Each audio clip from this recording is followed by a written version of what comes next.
বাংলাদেশ রাষ্ট্রদূত ওমান শাখার প্রতি ধন্যবাদ ও কৃতজ্ঞতা প্রকাশ করতেছি আমি এবং আমার পরিবার।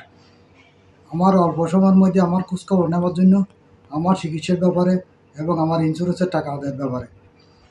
বিশেষ করে আমি গত 29 তারিখ আমি আবার এই অ্যাপয়েন্টমেন্টের জন্য এই কোলা হসপিটাল উত্তর শাখা আমার ঊর্ধ্বতন কর্মকর্তারা আমাকে নিয়ে গেছে। আমার কোম্পানির ঊর্ধ্বতন কর্মকর্তারা আমাকে কোলা হসপিটাল নিয়ে গেছে উত্তর শাখা।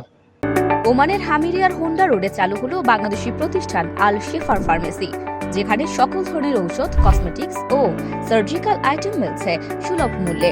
অভিজ্ঞ ফার্মাসিস্টদের থেকে ব্যক্তিগত পরামর্শ কিংবা ওষুধ নিতে যোগাযোগ করুন স্ক্রিনে দেওয়া নাম্বারে।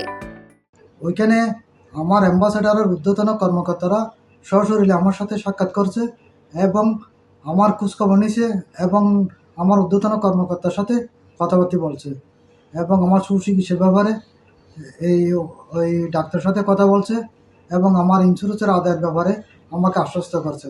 এটার জন্য আমি আবারও ধন্যবাদ, কৃতজ্ঞতা প্রকাশ করতেছি ওমান বাংলাদেশ অ্যাম্বাসেডার প্রতি। সাথে সাথে বিশেষ করে আমি প্রবাস টাইমের প্রতি কৃতজ্ঞতা প্রকাশ করতেছি। আমার এই ওনাদের মাধ্যমে আমার সার্কুলার করে এবং অ্যাম্বাসেডারের বাংলাদেশ রাষ্ট্রদূত ওমান শাখার প্রতি দৃষ্টি আকর্ষণ করা এবং বিশেষ করে ঊর্ধ্বতন কর্মকর্তার প্রতি আমার দৃষ্টি আকর্ষণ করা। আমি সাথে সাথে দুইটা ব্যক্তির বিশেষ এই কথা স্মরণ করতে হচ্ছে।